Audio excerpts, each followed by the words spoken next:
What is up, Adventure Time fandom? Matthew here from Matt and Austin, here to review the Adventure Time episode, Dungeon Train. Now, this wasn't a very funny episode, but it was still very cool to watch.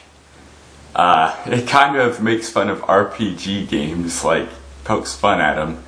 You know, fighting enemies that look the same as the previous ones, except different colors. And then when you beat them, they drop loot.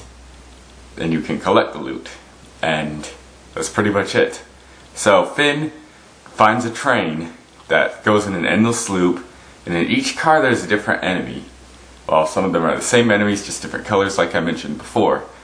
But anyways, Finn gets addicted to this dungeon train and never wants to leave. Ever. And so Jake tries to convince him to stop, but Finn just won't have it.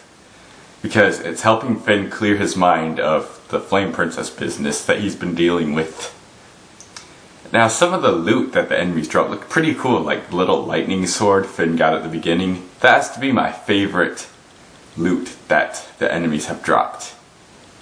The lightning sword, that was really cool. I hope Finn uses it in the future, because Finn could always use more swords.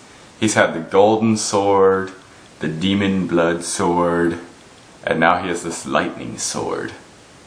So, it would be really cool to see Finn use more of it. I would also like to see him use the loot in other episodes too. Not just them being that one episode and then just him never touch it again. Because I kind of like variety. I want to see how like each of the loot works. Each weapon that he got from the monsters. I don't know why I keep calling them loot. Jake just called it boss loot or whatever. And there are even boss battles in the episode too.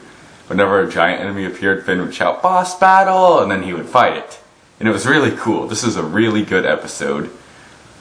And it ends, well, I don't want to spoil how it ends, but, well, it's not really a big ending, but Finn says he's going to stay in the train for a week. And Jake doesn't believe him. He shows him in this future ball that he earned from fighting an enemy. And, well, they're done. So Jake leaves, and Finn's obviously still fighting on the train for a week. And I guess we'll find out what happens next week on Adventure Time. Okay, sorry if I sound bored this episode, but I just got out of math class, and math class made me bored. So, yeah. So, leave in the comments, what was your favorite loot that Finn got from the enemies? And what was your favorite enemy that Finn fought in this episode? And would you like to be on the dungeon train? So those are the 3 questions. See you next week on Adventure Time. And bye-bye.